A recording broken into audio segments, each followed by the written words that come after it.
Does God exist? According to Descartes. Welcome to the Summit Study Hall.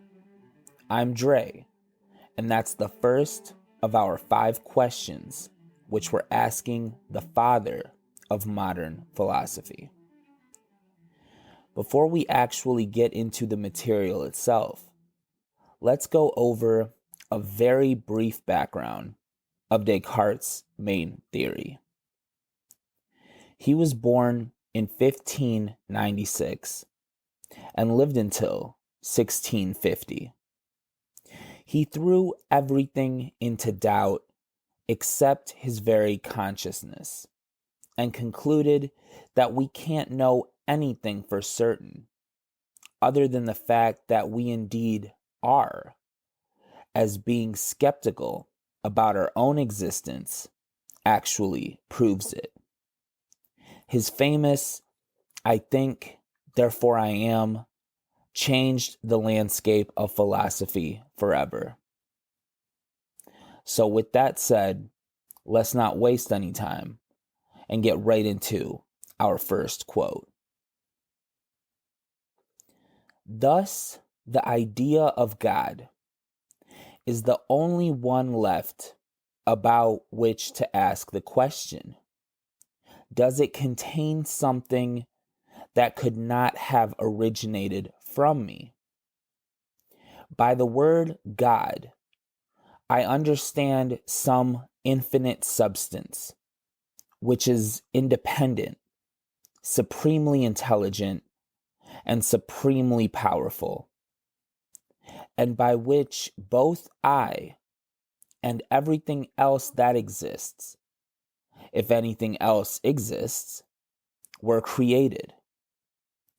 All these ideas are surely such that the more carefully I examine them, the less likely it seems that they could have originated from myself alone.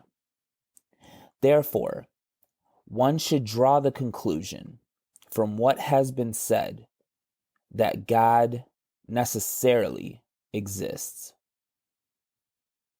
Meditations on First Philosophy, Third Meditation. The fact that Descartes says, the more carefully I examine them, the less likely it seems that they could have originated from myself alone, in regards to his thoughts on God, is a clear indication that the ideas we, as humankind, have on God, and indeed about the fact that there is a God in the first place, do not come from us, but something outside of ourselves, almost as if they're placed within our consciousness before birth and only grow in complexity the older we get. Like planted spiritual seeds, the more we nurture them and provide nourishment, the more mature and tightened that connection becomes.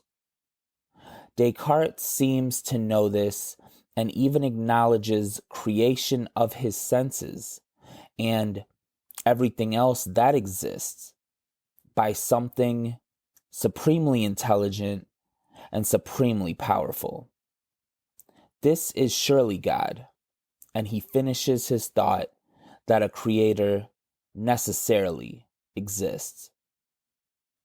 Quote number 2. By reflecting on the fact that I doubted, and that, consequently, my being was not completely perfect, for I saw clearly that it was a greater position to know than to doubt, I decided to find out where I learned to think about something that was more perfect than myself. And I knew clearly that this had to be from some nature that was, in fact, more perfect. As regards the ideas I had of many other external things, such as the sky the earth, light, heat, and thousands of others. I did not have any comparable difficulty in knowing where they came from, because I did not notice anything in them that seemed to make them superior to me. And therefore, I was able to believe that if they were true, they depended on my nature to the extent that they contained any perfection. And if they were not true, I got them from nothing. That is, they were present in me because of some deficiency in me. But the same would not apply to the idea of a being that was more perfect than me. To get such an idea from nothing was something manifestly impossible. And I could not have received it from myself either, because it was just as impossible for something that is more perfect to result from and depend on something less perfect as for something to proceed from nothing. Thus, the only remaining option was that this idea was put in me by a nature that was really more perfect than I was, one that even had in itself all the perfections of which I could have some idea, that is, to express myself in a single word, by God. Discourse on Method, Part 4. This entire paragraph furthers our previous point and paints it in such vivid tones. Descartes makes it abundantly clear that the very thought of God is something which came to him externally, though it can also be said to have been innate within his being all along. It's almost as if we've been designed with that spiritual energy in mind and have never lost it through our conception and births, but on the contrary, have only realized it getting larger and deeper. To get such an idea from nothing was something manifestly impossible. Admits that Descartes knows it must have been something beyond himself that added it to his consciousness. It also couldn't have originated from himself, because the idea of something more perfect than himself could not have come from himself, but that, as he describes, this idea was put in me by a nature that was really more perfect than I was. So, does God exist? According to Descartes, he indeed does, and the very thought of him is proof. To put it into the simplest terms possible, a creation which is less than perfect cannot think of perfection, unless, of course, it is put there purposely by a perfect creator. Our very idea of God makes him so. And with those two incredible quotes slightly analyzed and set aside for now, we come to the end of another installment. Until tomorrow, my prayers, like always, are for God to bless us all. Indeed. Take care. Fate or free will? According to Descartes. Welcome to the Summit Study Hall. My name is Dre, and that's what we'll be exploring in tonight's installment. We have a few quotes to get to, So we'll jump right into it with our very first one. Meanwhile, whoever eventually happens to be the source of our being, and however powerful and deceptive they are, we still experience in ourselves a freedom such that we can always refrain from believing things that are not fully investigated and certain, and thereby we can take care that we are never mistaken. The Principles of Philosophy, Part 1, Chapter 6. To say that we can be sure of our own individual freedom, in the sense that even if we are deceived into believing in a world which isn't real, is to also infer that we indeed have free will. The external world may in fact be false, but our internal consciousness is not. And therefore, Descartes is firmly on the side of free will, which guides our decisions and actions. To put it in a modern sense, it's almost as if we're exploring a virtual reality world, though we still have the freedom to decide which way we want to go, what decisions we want to make, and what our inner judgments and conclusions based on those decisions will be. We can draw from the experiences what we need to and believe in after they've been fully investigated and certain. Quote number 2. That there is freedom in our will, and that we are able to assent or not assent, in many cases arbitrarily, is so evident that it should be counted among the first and most common notions that are innate in us.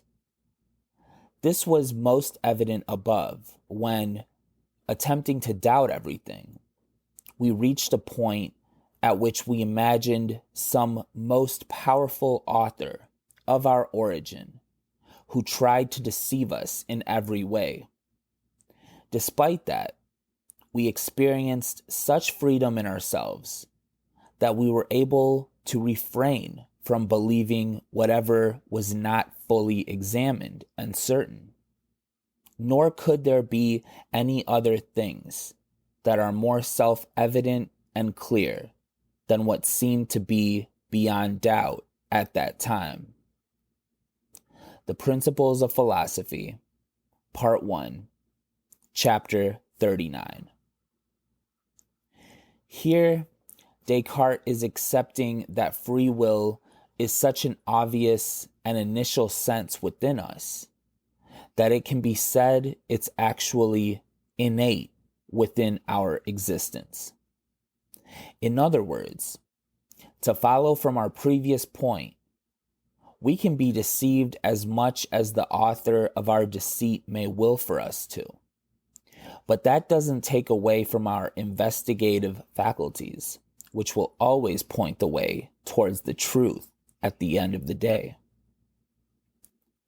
For this next point, we have 2 quotes, and the first of which is,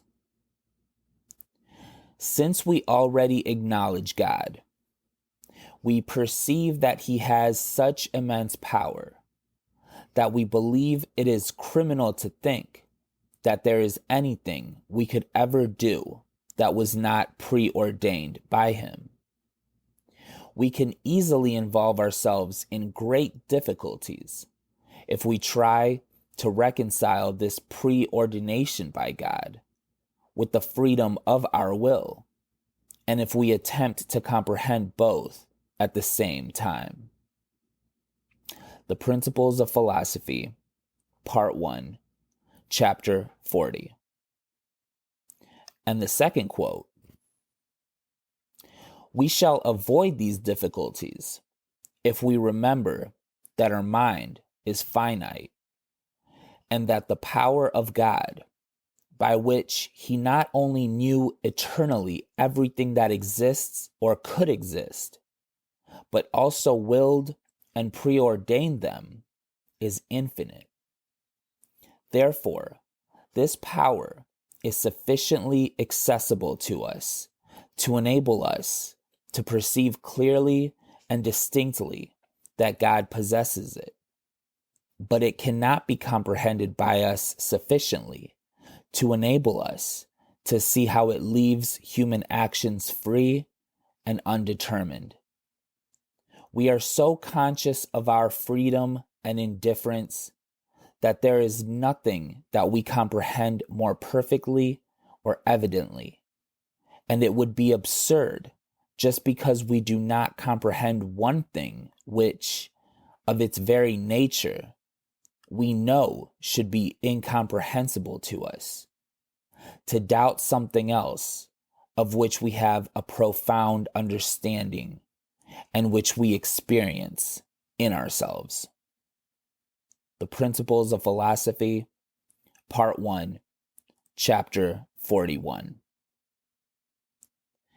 In the first of these two passages, we see that Descartes is well aware of the problems which many of us face when trying to put together the foreknowledge of God with our individual free will. The basic question which arises is, how is it possible that God knows what we'll decide to do if we haven't yet decided to do it? And if indeed we have the freedom to decide for ourselves in the first place. But Descartes also states that just because we have these in-depth questions about God and his very nature, which we can all accept as incomprehensible, it isn't the case that we should throw out the baby with the bathwater and reject those things which are comprehensible to us, namely, free will and freedom of choice. We shouldn't trade in what we don't know for that which we do know.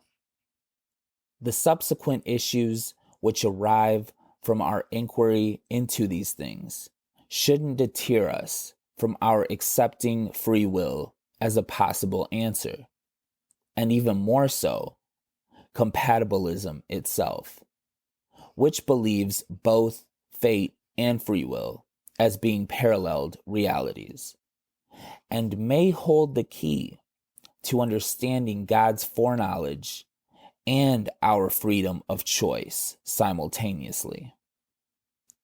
So with all of that said, does Descartes argue for fate or free will?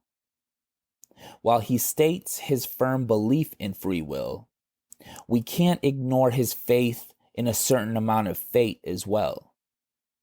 This all accumulates back into his belief in God and God's ability to know everything, even if, from our perspectives, it hasn't happened yet. Until tomorrow, my prayers, like always, are for God to bless us all. Indeed. Take care. Why does evil exist? According to Descartes.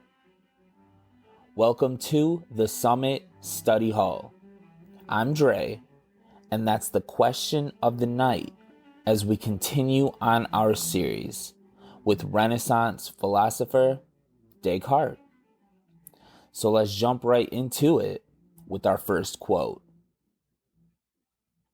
From all this I discover, however, that neither the power of willing, which I have received from God, is of itself the source of my errors, for it is exceedingly ample and perfect in its kind, nor even the power of understanding, for as I conceive no object unless by means of the faculty that God bestowed upon me.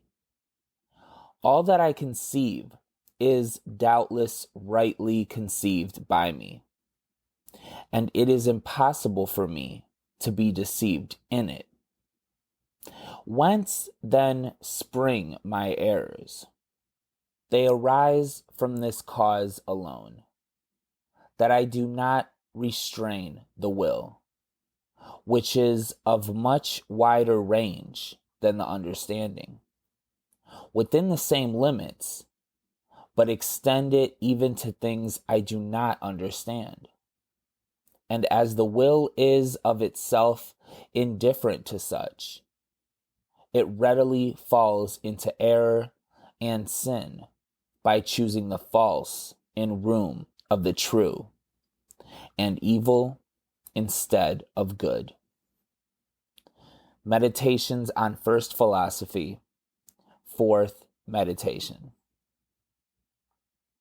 Quite simply, Descartes puts the existence of evil and error on the fact that the human will goes beyond that of the human understanding. When we are unable to restrain the will, many times the outcome is that it chooses the wrong path or something false in room of the true. Perhaps an everyday example is the person who knowingly puts certain types of drugs into their bodies because that's what they've willed themselves to do, regardless of the fact that the poison coursing through their system is actually doing them harm. Their will takes over their understanding and cognitive judgments, and from that initial mistake, many errors may occur as the outcome. Quote number 2.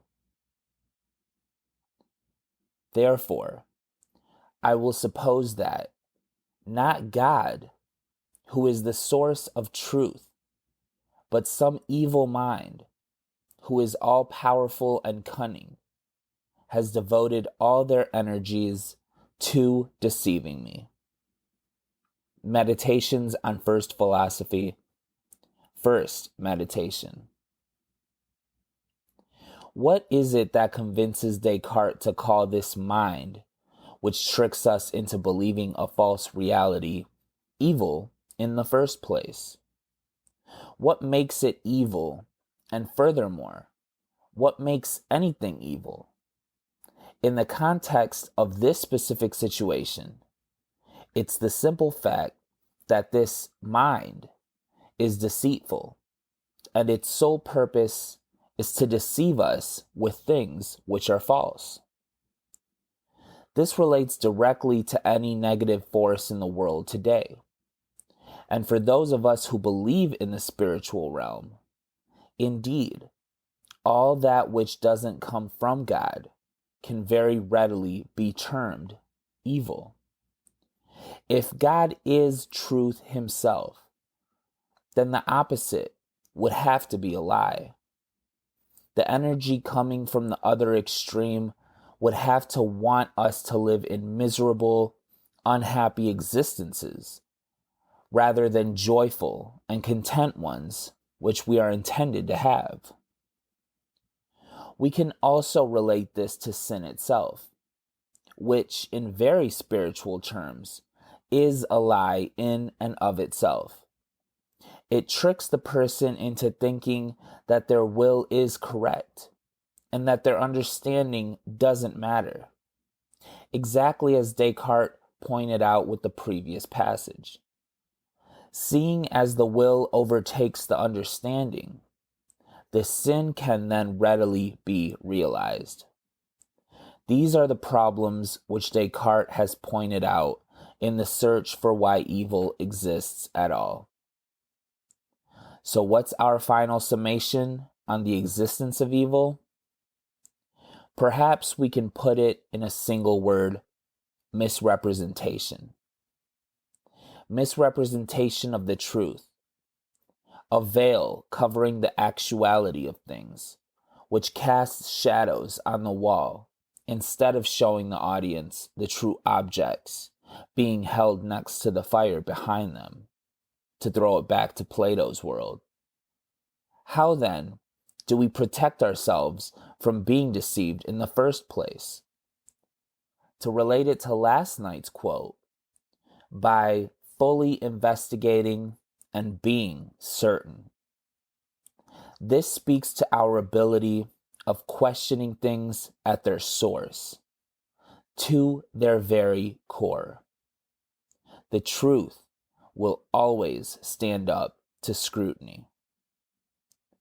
Until tomorrow, my prayers, like always, are for God to bless us all. Indeed. Take care. What is beauty? According to Descartes. Welcome to the Summit Study Hall. My name is Dre, and that's what we're looking into for tonight's installment. We have a few quotes to read through, so let's get right into it with our first one.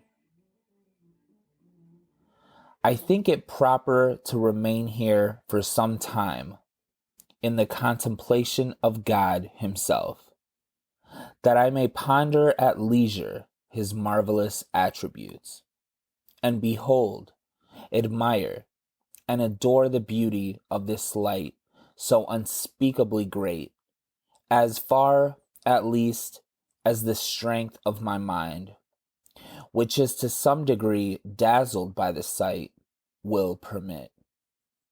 For just as we learn by faith that the supreme felicity of another life consists in the contemplation of the divine majesty alone, so even now we learn from experience that like meditation, though incomparably less perfect, is the source of the highest satisfaction of which we are susceptible in this life.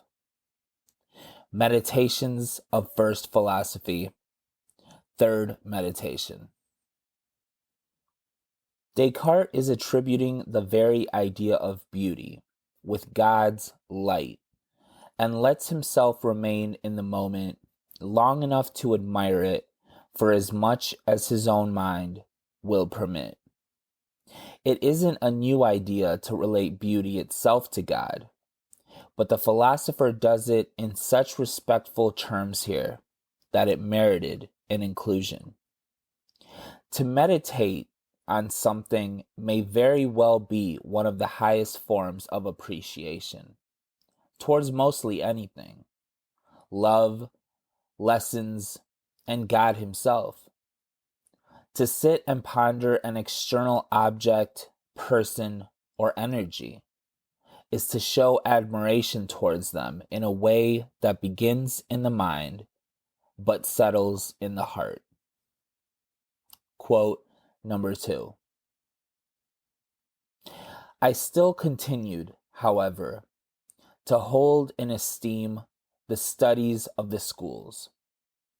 I was aware that the languages taught in them are necessary to the understanding of the writings of the ancients, that the grace of fable stirs the mind, that the memorable deeds of history elevate it, and if read with discretion, aid in forming the judgment, that the perusal of all excellent books is, as it were, to interview with the noblest men of past ages, who have written them, and even a studied interview, in which are discovered to us only their choicest thoughts, that eloquence has incomparable force and beauty, that poesy has its ravishing graces and delights, that in the mathematics there are many refined discoveries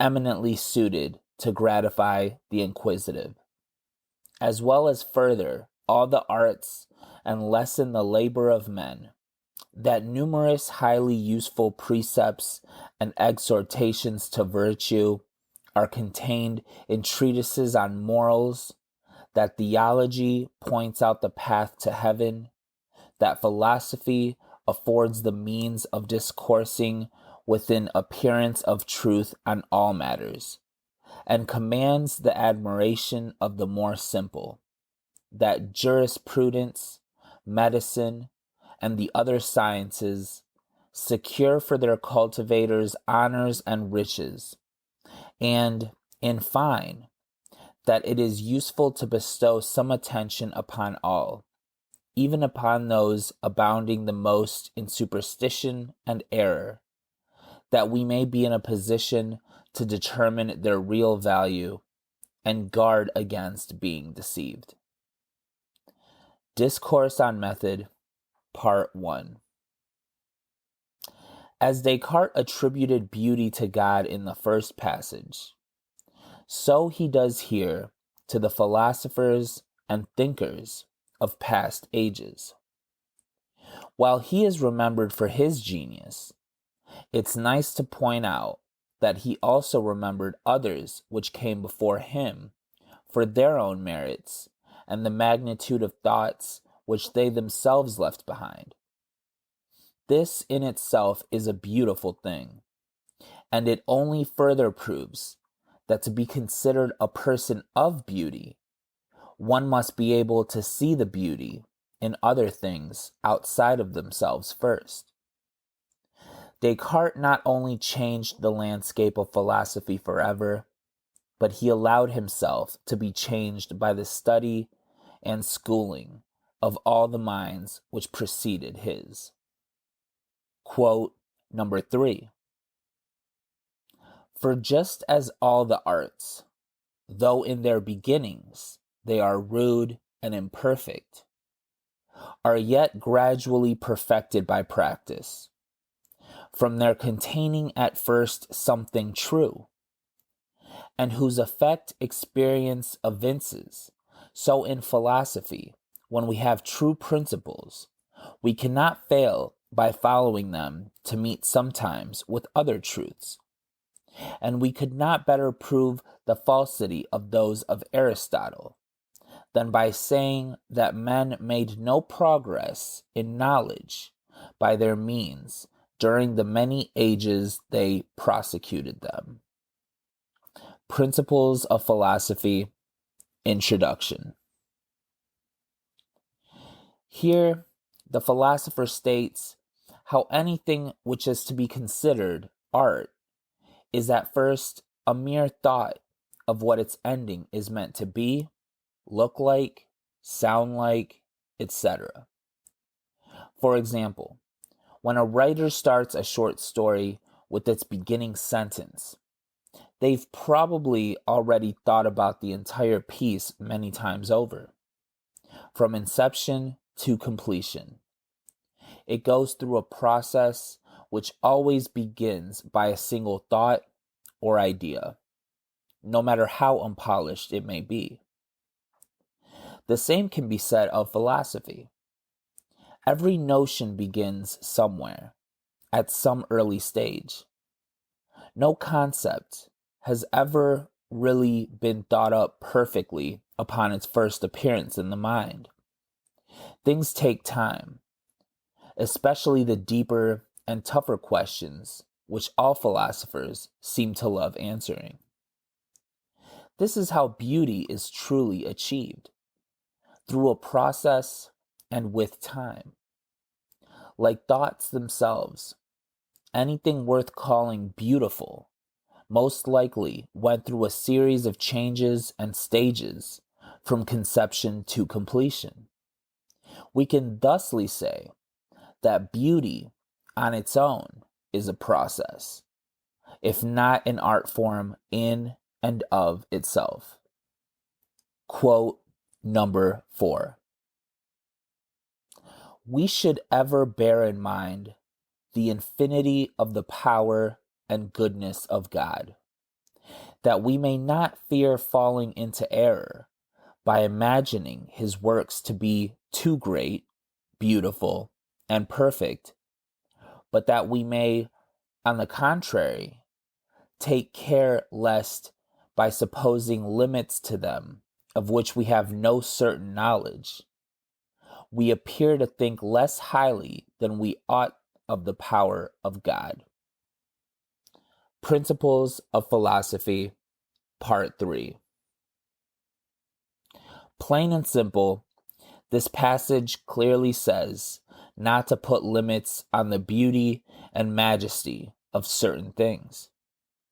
The example here being God and his power and goodness.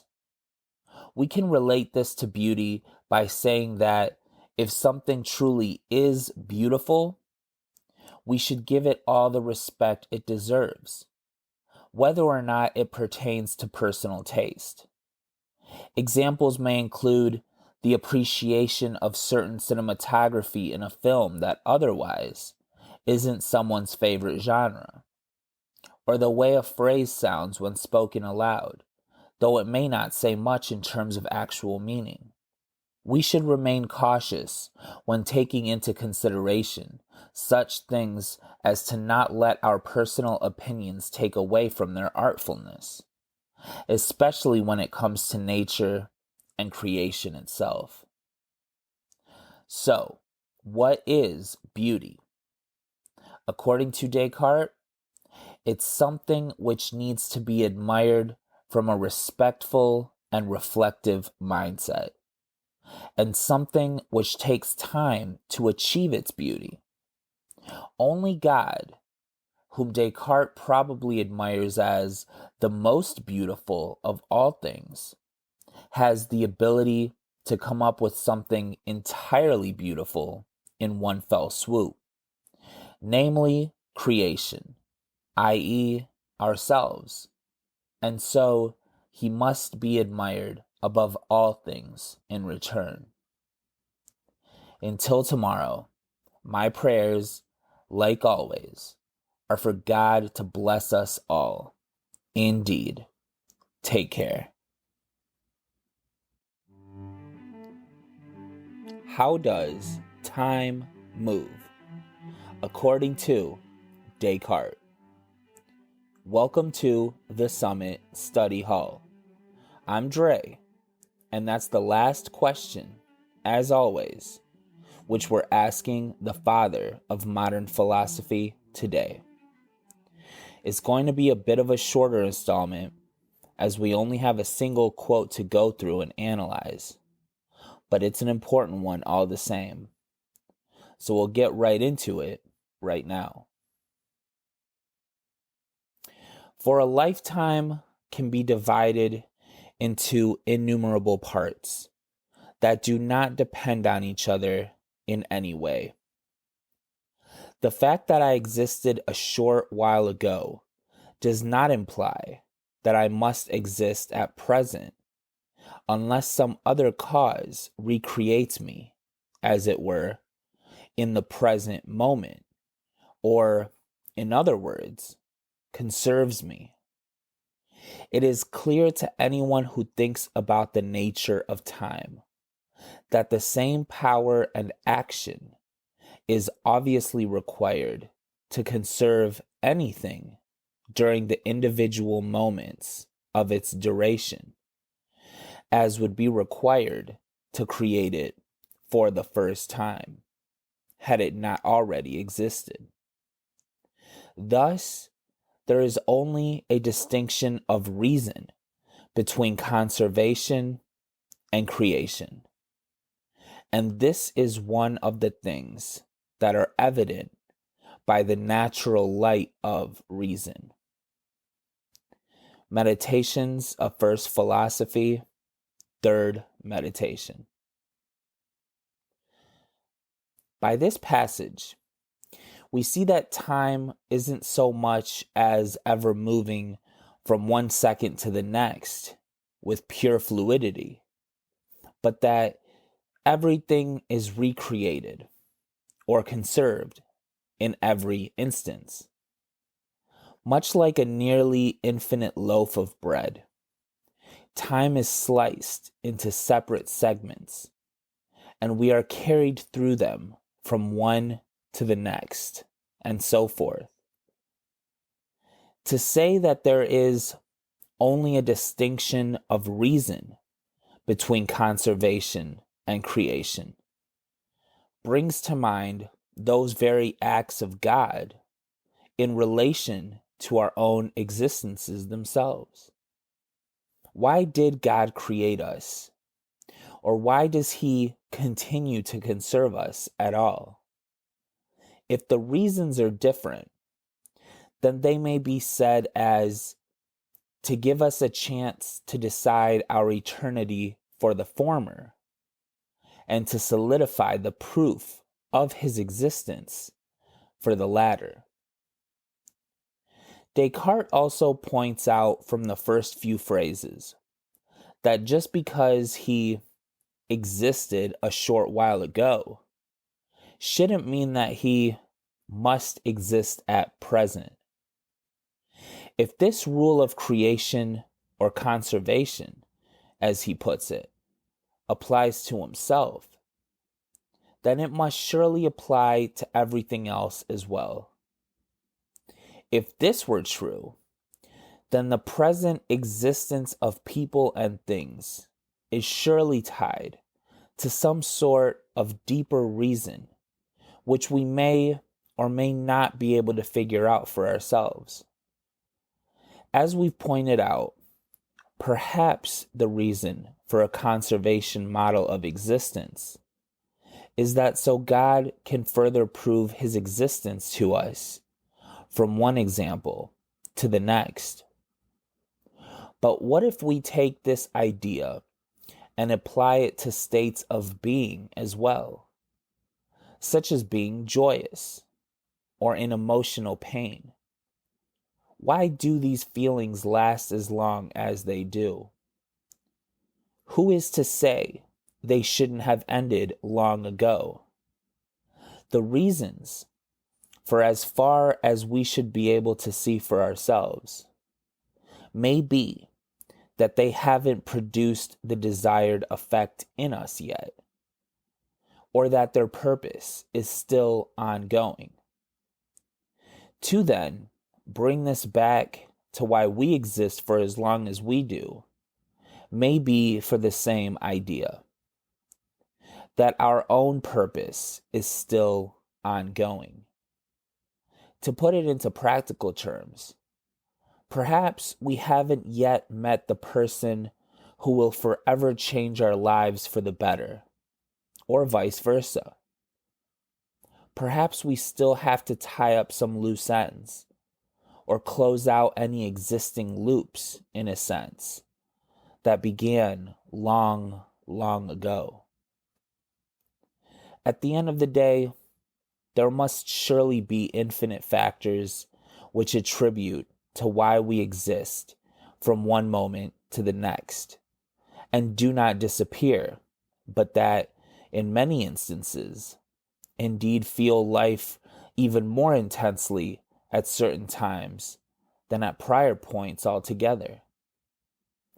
We may never know all of these motives, or even be able to comprehend them if they were made known to us in the first place.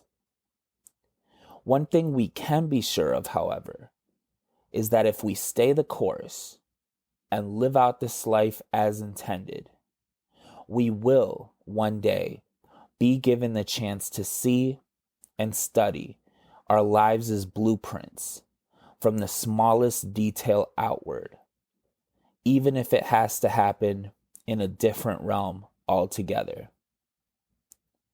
So with all of that said, we'll begin wrapping up this short installment and just take solace in the fact that while we don't know all of the motives for why we exist for the amount of time that we do, we can be sure that there are valid and interconnective reasons behind it all. To know that our presence here on this planet affects others is a deeply beautiful and meaningful way to live, and one which we should never take for granted. Until tomorrow, my prayers, like always, are for God to bless us all. Indeed. Take care.